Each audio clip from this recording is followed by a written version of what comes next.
My name is Rory Houlihan. I ran for U.S. Senate last spring 2016 to stop the ticking time bombs so I could put our economy on track for a bright new day instead of all things ending.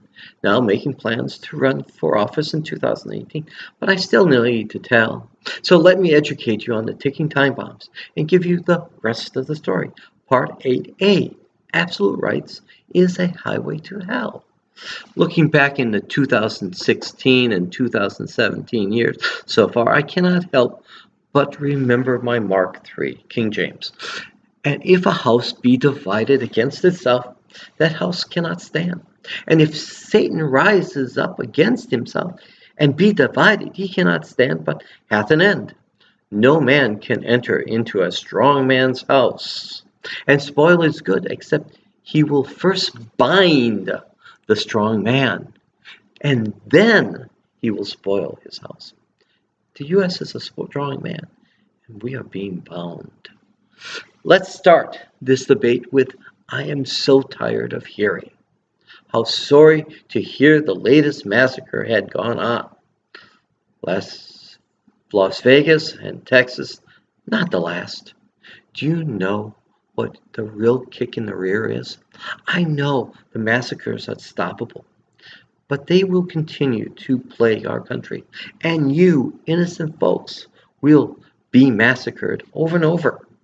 As I have said before, if this keeps on going on, we will all need to have a gun and carry a gun, because I see the U.S. on a highway to hell when it comes to guns and the misuse of the Second Amendment.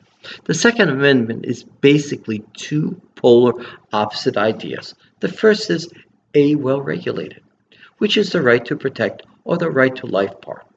And the second is shall not be infringed, which is the right to defend or the right to kill part. For folks that live in the city, that is, for the most part, how the Second Amendment is looked at. Now, for country or rural folks, the Second Amendment is a little grayer. The first part, or well-regulated, is still looked at as the right to protect and the right to life. But shall not be infringed is also looked at by many in the country as a right to protect and a right to life. Why is this so? Well, since the last recession, a lot of animal owners had to abandon their animals. A lot of the animal shelters are located in the country because cheap land. So a lot of dogs and cats are dropped off. If the animal shelter is at capacity, then the animal is turned away. But the owner can't have the dog or the cat anymore. So what happens is that the dog or cat is dropped off nearby. I and my wife, Terry, have a lot of dogs and cats because we live near the animal shelter and our drive is a natural drop-off point. So I know this from experience. But a lot of animals aren't so lucky. Once pets, dogs, have no fear of man, and when they combine with coyotes, the combined pack can be extremely dangerous to livestock, including cattle, but also to humans. The pack needs lots of food and follows the coyotes, so they hunt every night, rest during the day, and move around often as they strip out the local food supply. We had a pack wipe out 5 chicken farms, mine included, in 1 month period. I had 4 years of crossbreeding destroyed in one night. Best guess it took the pack maybe 15 minutes, the most, to do, because I got up at 3 a.m. in the morning to check, only to find what was left of my flock scattered around the yard. The only chickens that survived the attack were those on high roosts and roosters in the dog pen tractor. One of the neighbors gave me his .22 rifle, but looking at my neighbor's down range, I didn't want to take a chance on putting a bullet into their bedroom, so I use a bow instead. I've pulled and dropped my fence below ground, lined the incoming part of the creek with heavy flat rocks 3 feet wide to the bottom of the fence, and put barbed wire on the bottom, in front and back of that fence to further deter the pack. Also, on the creek outflow part, I put a heavy wire swing door there. This has so far deterred the dogs and coyotes. I also have redid my coop and placed it in front of my back porch. Made my wife really happy there. I used the dog pin to enclose the coop, which has dog resistant wiring. A nearby farmer has duplicated my design for his chicken coop and now has chickens, but the others are out of the chicken business altogether. One of our farmers last year had his tractor break down.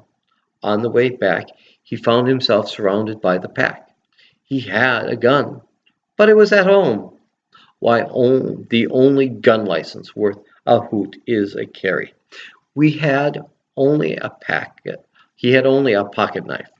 He kept his head, realizing that the coyotes were in charge, and he took off his belt and swung it over his head. The belt made a low-pitched noise, but when he stopped, the noise echoed back, which freaked out the coyotes and they scattered. My point is that rural folks look at both a well-regulated and shall not be infringed as the right to protect and as a right to life issue. This difference in urban and rural Second Amendment views has complicated the gun control issue and has been used to great effect to keep the guns in the bad guys' hands. When reading or listening to the rest of the story, would you keep this in mind? Please ask yourself, where are the massacres occurring? Cities? Urban centers? Who are most affected by bad guys with guns? City folk? Does that include our city police? Maybe yes. Does what happens in big cities also affect small towns? Or what happens in city folks to city folks also negatively affect rural folks' gun rights? It's just a matter of time before Bonnie and Clyde comes to a small town nearby. If you like what you hear, would you do me a favor and subscribe to my Rory for Us YouTube channel? You have a good and blessed day. Bye.